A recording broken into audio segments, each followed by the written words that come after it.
Watson investigates. I was sitting in Sherlock Holmes's rooms in Baker Street. He was looking at my boots. "Why Turkish?" He asked. "They're made in England," I replied. "I bought them yesterday," "I can see that," he said. "Anyway, I didn't mean your boots. I meant the bath.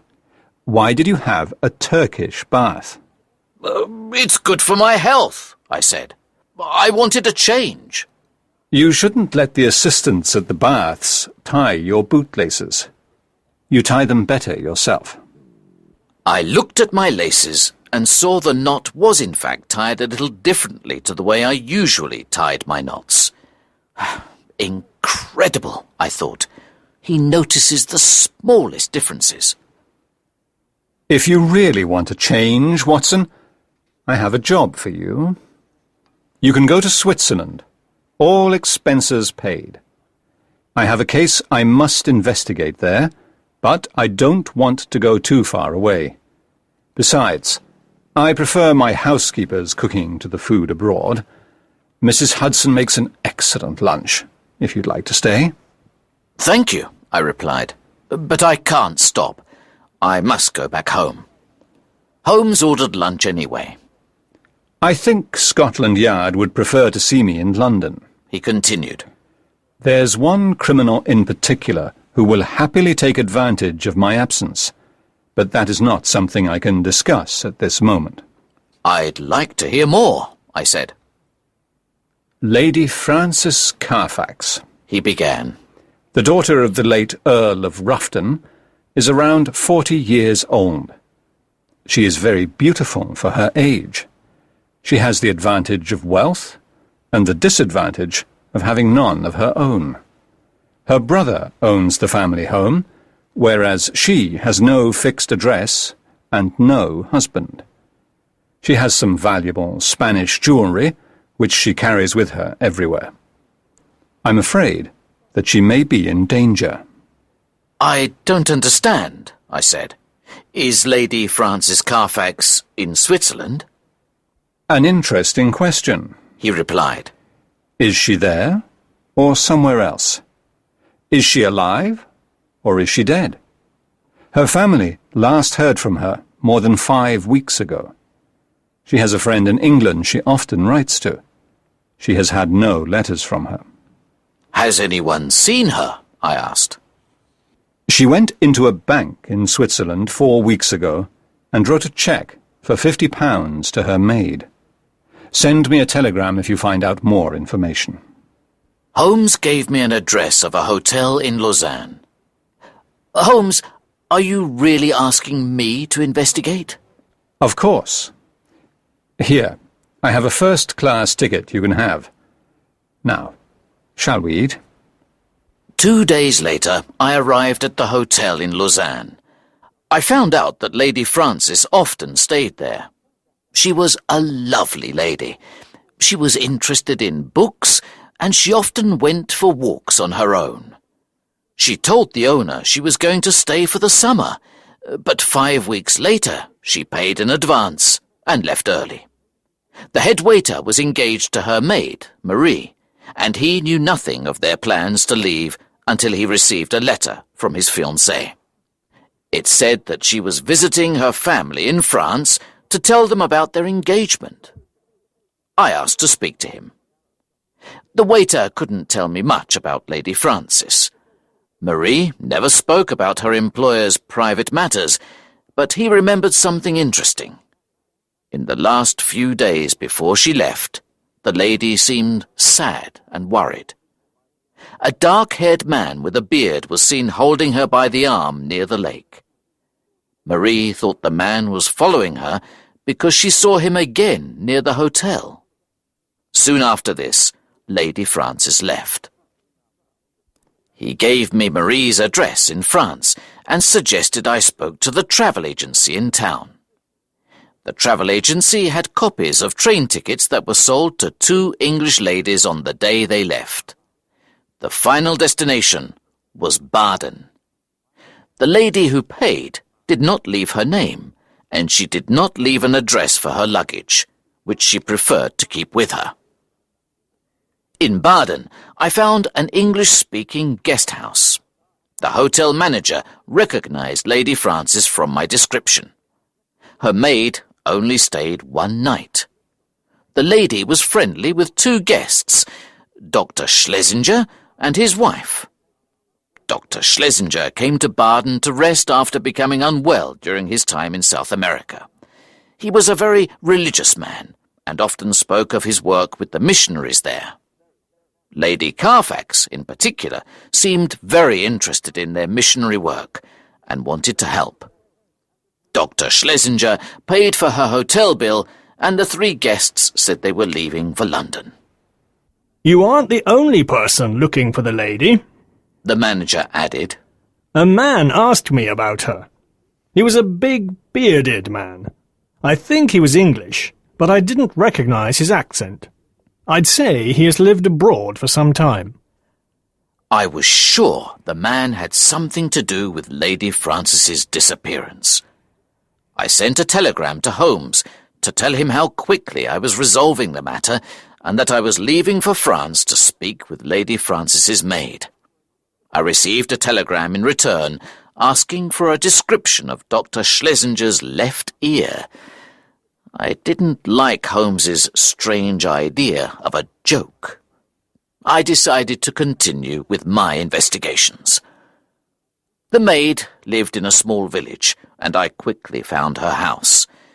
When I explained her mistress was missing, she was very upset and told me everything I needed to know. I am so sorry, she said. The mistress was angry at me for leaving and we argued. When I left, she gave me a letter. There was a cheque for £50 as a wedding present. She's such a kind lady, but she has not been the same since she saw that man by the lake in Lausanne. Which man? I asked. Describe him to me. Just as she began describing the man, she screamed loudly at her face at the window. There he is! She cried. The man I told you about! He's following us! The Honourable Philip Green. I ran out of the door and down the street, and there he was. He was a giant of a man. He was tall with wide shoulders, a dark beard and big dark brown eyes. His skin was brown from the sun. "Who are you?" I asked. "Why do you want to know?" he replied. "I'm looking for Lady Frances Carfax. She is missing. What have you done to her?"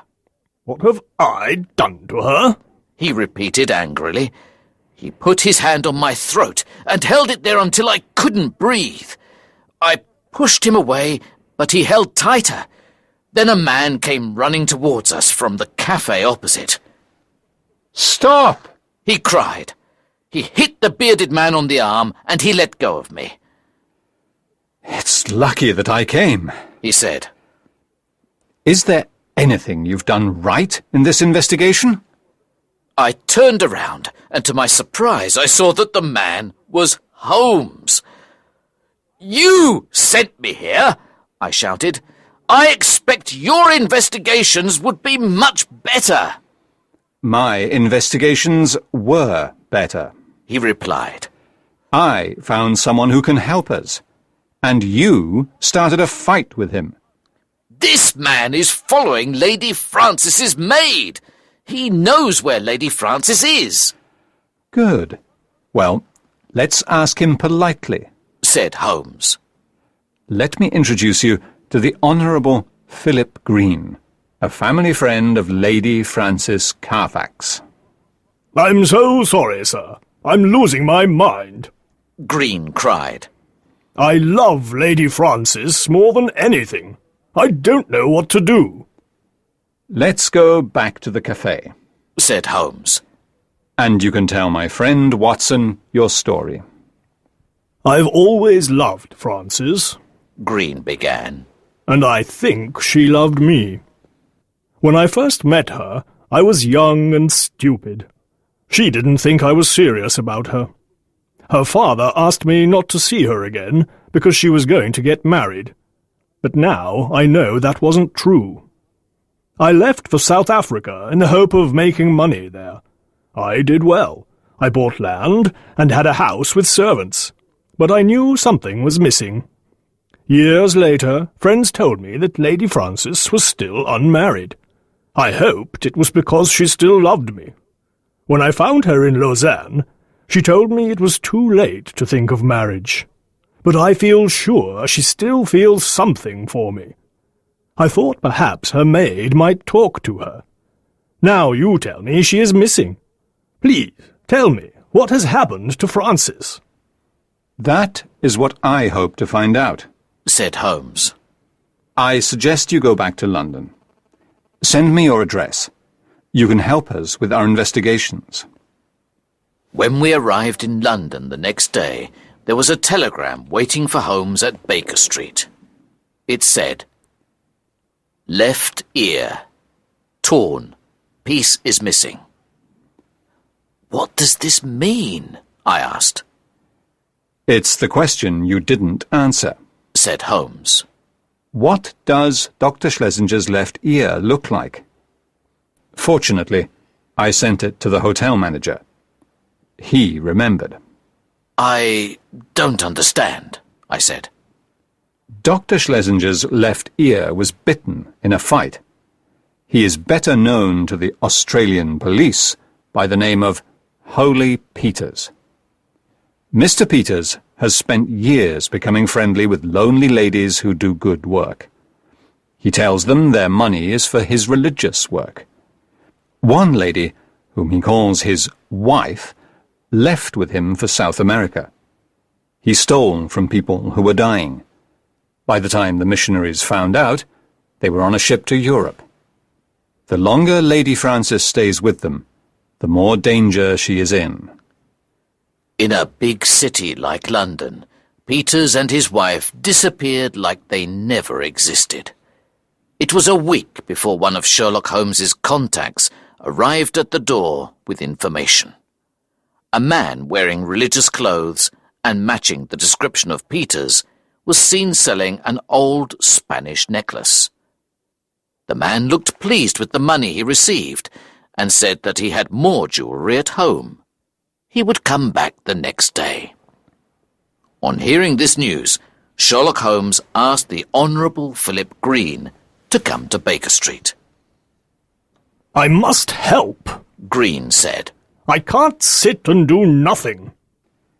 Did you see a couple with Lady Frances in Baden? Yes. He replied. And did they see you? No, I just followed. I didn't want to be seen. Then you must do exactly as I say.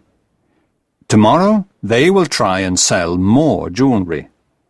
I want you to follow them. Come back here and tell me everything you see. Do not speak to anyone. The next day, Green returned with the news. We've got him, he cried excitedly. His wife sold another necklace an hour ago. I followed her down the street. She went to an undertaker. The door was left open, and I listened to their conversation. The wife wanted something, but it wasn't ready yet. The size is unusual, the woman in the undertaker's repeated. It must be ready soon, his wife said. I followed her back to their house. Did you look inside? Asked Holmes. No, the curtains were closed. I waited for 3 more hours, and then I saw 2 men arriving at the house with a coffin. Mr. Holmes, what if the coffin is for Lady Frances? Excellent work, Green, said Holmes. Leave the rest to us. Watson, let's go. There is not a moment to lose. On the way to the house, Holmes talked excitedly about the case. We have 2 possible options here, Watson. Either she is alive, or she is dead. Let's imagine they have sold all her jewellery. If she was still alive, she would go to the police, so they'd have to kill her. If they want to bury her in a coffin, they'll need a death certificate. Did the doctor think it was a natural death? I'm guessing it was some type of poison. Or the doctor wasn't a real doctor. "Stop the cab here, please," he shouted to the driver. An unusual coffin. I knocked loudly on the door of the house. A pale, thin lady answered. "I want to speak with Dr. Schlesinger." Holmes said. He doesn't live here. The lady said. Holmes put his foot in the door and held it open. A bald, red-faced man appeared. I knew straight away that he was the man we were looking for, because I recognized his torn ear. My name is Mr. Peters, He said politely. There is no one called Dr. Schlesinger in this house. I think there must be a mistake, gentlemen. "I don't have time for this. Cried Holmes. If you're not the man I'm looking for, then I'm not Sherlock Holmes. Where is Lady Frances Carfax?" Mr. Holmes, you say? I met a lady by the name of Lady Frances in Switzerland. She said she had no money. I paid her hotel bill and her ticket home. She gave me some jewellery in return. Unfortunately, it was worth nothing. I hope you find her. He added in the same soft voice. "You can be certain that I will find her. Said Holmes. In this house." I'm sorry. Said Peters. You can't come in. You don't have a warrant. Holmes showed him his gun. "This is my warrant." He said. Call the police! Mr. Peters shouted to his wife. "Where is the coffin that came into the house today?" Asked Holmes. Surely you must have some respect for the dead. Peters cried. Holmes and I searched the house. The coffin was in the dining room. Peters followed behind us. "Open the coffin." Shouted Holmes. Never! I won't open a closed coffin. He replied. "Then I will." Said Holmes. He took out a knife.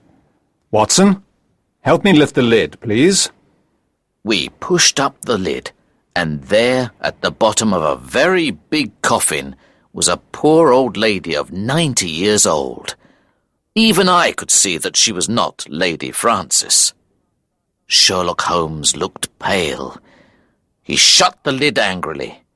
Mr. Peters was laughing loudly. Oh, I'd pay money to see that again. The man I've heard so much about, the great Sherlock Holmes, has made a mistake. Who did you think you were going to find? Lady Frances, perhaps? "Who is the woman in the coffin?" Asked Holmes impatiently. We are kind people, Mr. Holmes. She was my wife's nurse. She was very ill, and she had no money to pay for a doctor, so we looked after her in her final hours. She died a few days after she arrived. We paid for a coffin, and we are going to bury her tomorrow. The funeral is at 8:30. Then we heard a voice behind us. It was the police sergeant. Holmes, I need to see your warrant. Arrest him! Cried Peters. We walked outside with the police sergeant. "This matter isn't finished." Said Holmes. "I will get a warrant. Watch these people carefully. He added to the police sergeant. Don't let them leave the house." Later that day, we went to Scotland Yard to ask about the warrant. When we returned, I went to bed. I could hear Holmes walking around his room. He could not sleep. The next morning, at 7:20, he knocked on my door. "Quickly," He said. "It's life or death, Watson, and very little chance of life. What time's the funeral?" 8:30, I replied. 50 minutes later, we were at Mr. Peters's house again. 4 men were carrying the coffin to a carriage outside the house. "Take the coffin back inside," Cried Holmes. Mr. Holmes, Said Peters. do you have your warrant or not? "The police are arriving with the warrant. The coffin must go back inside the house. I'll give a gold coin to the first person who opens it. Once inside, the men worked quickly to open it. I put my hand over my nose and mouth. The coffin smelt terribly of chloroform. Inside the coffin were 2 bodies, and one of them was a pale but beautiful lady. Her head was covered in a cloth left in the anesthetic. Holmes lifted her out of the coffin. At that moment, the sergeant arrived with the warrant. Mr. Peters and his wife ran out of the door. 2 more policemen were waiting outside and ran after them. Dr. Watson, I need your help. Holmes said. Lady Frances was still alive. There was a small chance we could save her.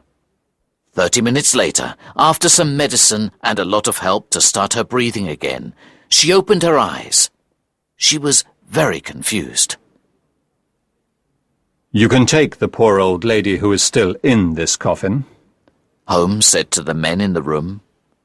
Maybe now she can rest in peace. We heard the sound of heavy footsteps on the stairs. Ah, I see the Honourable Green has arrived. Please look after Lady Frances. Holmes said to him. Maybe in time she will understand how much you love her. Thank you for all you have done, he said, taking the lady in his arms. When we returned to Baker Street, Holmes was quick to discuss the details of the case. An intelligent man must learn from his mistakes, he said. I thought about the case all night. I knew there was some clue. And there it was. The word unusual. It's true. It was an unusually big coffin for a small body. They had a death certificate for the old lady. No one would know their plan. They were going to bury Lady Frances alive so they wouldn't have to commit murder. I believe we found her just in time. These are very clever criminals, Watson. I'll be surprised if the police catch them. I'll be interested to see what they do next. Very interested. What do you think? Should we ask Mrs. Hudson for some tea?